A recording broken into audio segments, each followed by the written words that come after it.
Arsenal boss Mikel Arteta has two players nowhere near good enough after Liverpool defeat. Arsenal saw their hopes of Carabao Cup glory ended by a ruthless Liverpool side on Thursday night, with Mikel Arteta's team losing 2-0 at the Emirates Stadium. The Gunners had come out of the first leg with plenty of credit in the bank after shutting out the Reds at Anfield. However, Jurgen Klopp's side were superior as they made their way through to the final of the competition, where Chelsea lie in wait. Arsenal had shut out Liverpool with 10 men in the first leg after Granit Xhaka had received his marching orders.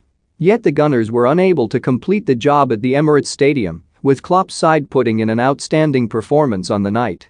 Diogo Jota opened the scoring in the 19th minute. And he then doubled his own tally, and his sides led, with a cool chip over Aaron Ramsdale in the 77th minute of the contest. Express Sport will now take a look at 4 things we learned from the showdown in North London. Think you know sport? Test your sporting knowledge with our tricky quiz. This was a huge night for Alexandre Lacazette, who was given the job of leading the line for Arteta's side. But gone are the days where the France international's finishing was unnerving, with the striker missing their best chance of the game. Lacazette did strike the post, but he looked flat and subdued throughout. The pace he once had at Lyon appears to have waned too, and a summer departure would make sense for just about everybody involved.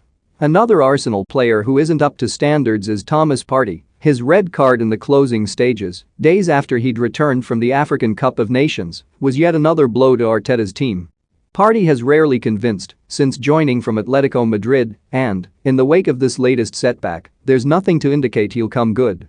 Don't miss 4 Man United players West Ham could accept in Rice swap deal. Abramovich backs punishment for Chelsea striker Lukaku. 6 players Liverpool could axe this year. Back in the summer transfer window of 2020, Liverpool wanted to sign Timo Werner.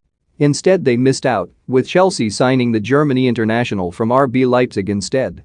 Liverpool then decided to sign Diogo Jota from Wolves, with some questioning whether the Portugal international was ready for such a big leap. Yet the Portugal international is just getting better and stepped up on a night where both Sadio Mane and Mohamed Salah were missing.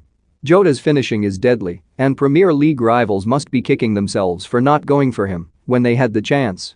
Arsenal, as mentioned above, weren't at their best throughout the showdown at the Emirates.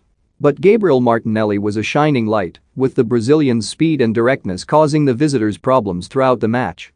It was telling that, after the game, Klopp lauded the Samba star for his performance. He said post-match, "Martinelli, by the way, everybody should remember that name. Outstanding player. Since Klopp replaced Brendan Rodgers back in 2015, he's rebuilt the club in his own image. That's seen them win the Premier League and Champions League, as well as the UEFA Super Cup and Club World Cup. Now, Liverpool are on the verge of another Klopp first Carabao Cup glory. Liverpool